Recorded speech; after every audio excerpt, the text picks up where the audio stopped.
Durante o Oscar de 2025, todo mundo estava falando sobre a guerra entre Ainda Estou Aqui e Emília Pérez. E durante toda essa guerra, o que eu estava fazendo era ver mais sobre um filme chamado Flow. É um filme de gato. Quando eu vi sobre esse filme, eu pensei, deve ser um filme bobinho, de um gato que faz amigos. E isso só se fortaleceu quando eu vi algumas imagens do filme. E eu pensei, cara, esse filme vai ser bom? Vai ser ruim? Aí teve um dia que eu pude botar o filme pra assistir e... Vamos lá. O filme é de fato uma parada mais infantil. Tem alguns elementos que até me lembram algumas séries animadas que eu assisto.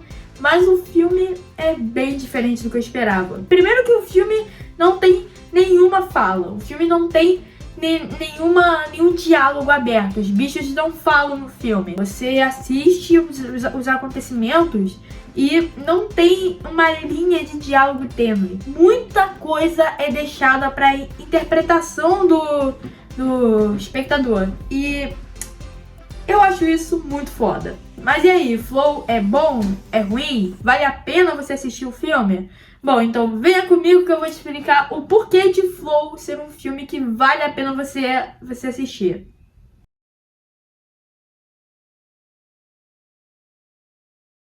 Então vamos lá, o que eu achei de Flow? Eu achei um filme muito bonito, tanto no estilo de arte que usaram no filme, tanto na própria história do filme. Teve vários momentos que eu olhei pra tela da TV e eu fiquei imaginando ver uma pintura em movimento, principalmente uma cena que você sabe qual é. E nessa primeira parte que eu vou falar, sem spoilers, eu vou focar muito nessa parte visual, porque o filme realmente tem uma parte visual muito forte. Toda a estética do filme, eu não sei o que é, parece muito que era uma pintura em movimento. Eu me senti vendo uma exposição de uma pintura do Van Gogh, tá ligado? Eu me senti muito vendo isso. Inclusive, eu não duvido que o criador do desenho tenha se inspirado numa pintura do Van Gogh pra fazer esse filme. Mas agora vamos lá, a história do filme, qual que é? Bom, a história do filme, ela é muito bonita. Tem vários momentos que eu pensei estar assistindo um filme infantil, outros momentos eu me senti até emocionado. E uma coisa que o filme faz muito bem é você se importar com os personagens. Cara, mesmo sem diálogo, eu consegui entender muitas das expressões e pensamentos dos personagens do filme. Muita coisa era esclarecida pelas expressões deles, ou pelas ações deles também. E cara, tem um Lemony nesse filme que ele é obcecado por potes. Inclusive eu não entendi muito bem sobre isso, mas enfim. Esse Lemony, ele é um personagem que assim, mais passa expressão no filme. Eu senti muito como se ele fosse, sei lá, um raiva de Divertidamente. Inclusive eu vou meter marca que esse filme aqui consegue ser mais emocionante do que Divertidamente 2. Sim, opinião polêmica. Pode chorar aqui nos comentários, eu não me importo. Mas cara, esse filme é muito bonito em vários momentos. Principalmente em uma cena específica que eu quero muito comentar aqui na parte com spoilers. Mas enfim, a história do filme é bem lenta, é bem mais interpretativa, mas eu gosto disso. Pra você criar uma história mais sem diálogo, é muito importante você estabelecer o local em que o filme acontece. E eu posso estar sendo aquele roteirista, cineasta chato, mas eu acho importante comentar algumas coisas. Agora vamos lá. Os personagens do filme são legais? Cara, os personagens do filme são muito legais. Eles são super fofos. A capivara do filme eu posso ser considerada um dos melhores personagens do filme. Principalmente quando ela ajuda os personagens. Inclusive, uma outra coisa que eu acho muito foda nesse filme. Os personagens só conseguem sobreviver à trama da história quando eles trabalham em equipe. A amizade é mágica. Tá bom. Agora que eu falei desses pontos, vamos agora para a parte que mais me fez gostar do filme. É muito legal você ver esse filme com seus amigos e cada um ter a sua ideia do que aconteceu na história. Tu pode até falar que não entendeu nada, que foi o meu caso, mas mas outra pessoa pode vir e entregar uma outra visão, aí você complementa a sua ideia. Cara, eu achei isso muito foda, muito maneiro. Tá bom, mas agora eu vou falar dos spoilers do filme. Se você não viu o filme e quer assistir, sai do vídeo, porque agora vai ter spoilers.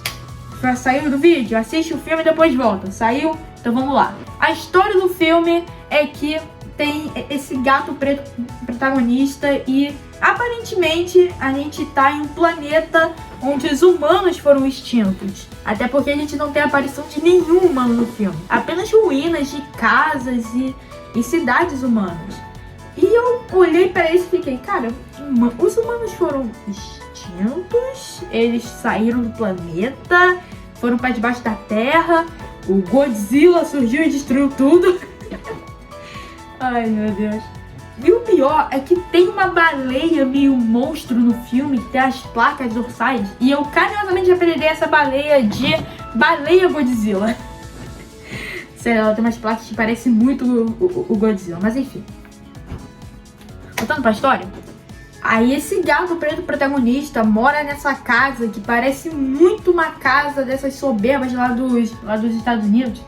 E cara, eu olhei pra essa casa e falei, tá, essa deve ser a casa do dono do gato, uma casa de alguém que adora gatos. Uma coisa que eu achei muito engraçada nessa cena é que tem toda uma estrutura de gato na casa. O cara faz desenho pra gato, escultura pra gato. Sei lá, eu acho que o cara tem um hiperfoco em gatinhos. Ou é um pedófilo que gosta de gatos. Enfim, aí esse gato tá morando aí nessa casa e ele tem medo de alguns cachorros que passam pela floresta. Só que aí, de repente, a gente tem uma cena onde uma enchente vem e o gato começa a subir numa estrutura de montanha de gato.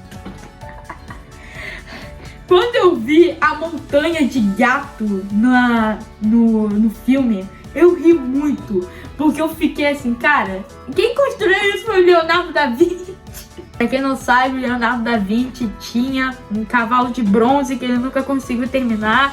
E aí, quando eu vi essa estrutura de gato basicamente incompleta, porque o cara não conseguiu terminar, eu lembrei do Leonardo da Vinci desse cavalo de bronze, mas enfim.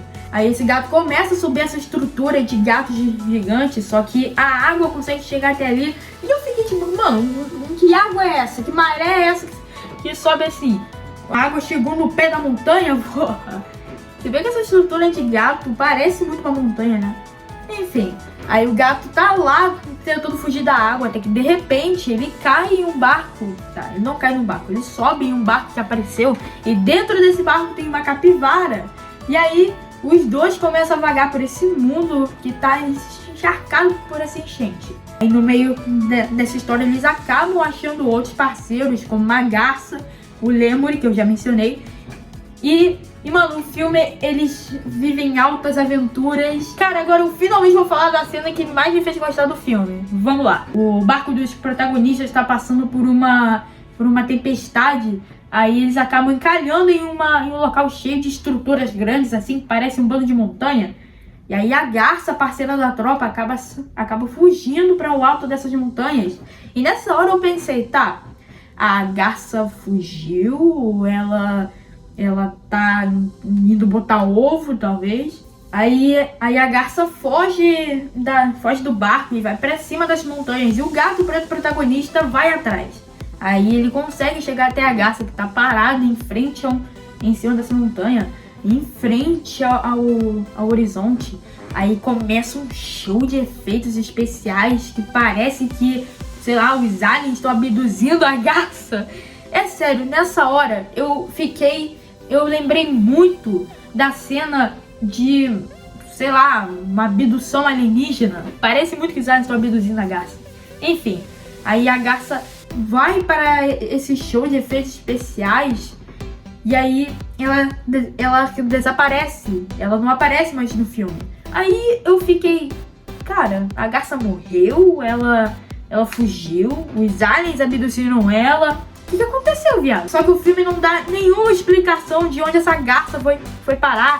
E nem se ela tá viva, se ela tá morta. Ela só desaparece e nunca mais volta. Mas essa cena, tanto visualmente quanto a trilha sonora, cara, é muito bom. Eu me senti vendo realmente uma pintura do Van Gogh. Aí o gato preto protagonista acaba se perdendo no mar, porque o barco voltou a andar e ele ficou pra trás. Só que a maré da água começa a descer. Aí eu fiquei tipo, cara, a garça fez um feitiço pra tirar a água. Como é que de repente, quando a garça morreu, a água desceu, mané? Não faz o menor sentido. Enfim, a maré começa a descer e o gato volta a andar pela terra. Acaba achando o Lemuri. Aí os dois começam a procurar o barco da tropa e eles acham. E o barco tá preso em um galho, de frente para o precipício. Aí eles trabalham em equipe para conseguir salvar o barco.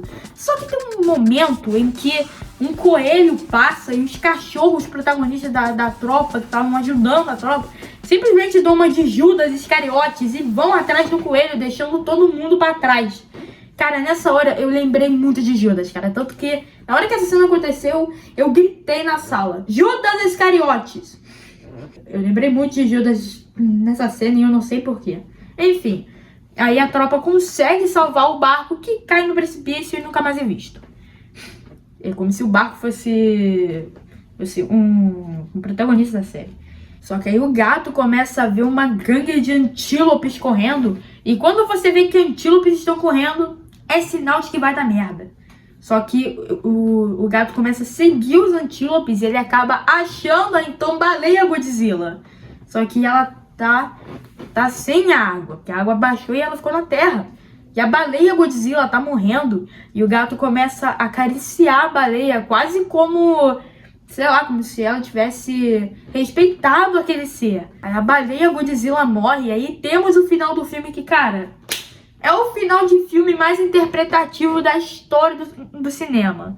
Aí o resto da tropa chega pra acompanhar o gato. E aí o último take do filme são os três da tropa, a capivara, o Lemuri e o gato, olhando uma poça de água no chão que está tremendo. Aí o filme acaba. E aí? O que aconteceu nesse final? Eles morreram, a baleia Godzilla morreu, tem uma nova enchente vindo. Eu não sei, o final do filme não deixa claro. É isso que eu gosto nesse filme. Nada é claro nesse filme.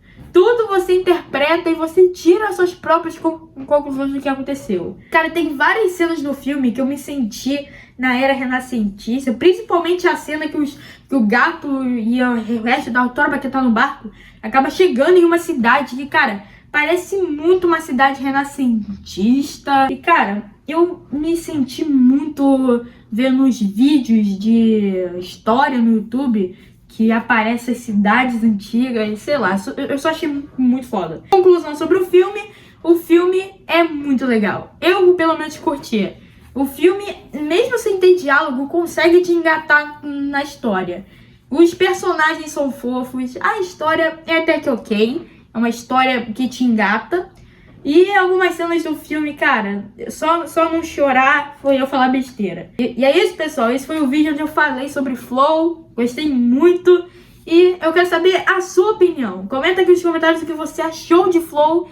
E manda aí nos comentários também o que você acha que aconteceu no final do filme. Eu quero muito ver a interpretação das pessoas sobre esse final e principalmente sobre o filme inteiro. Então é isso, valeu, falou e até a próxima. Fui!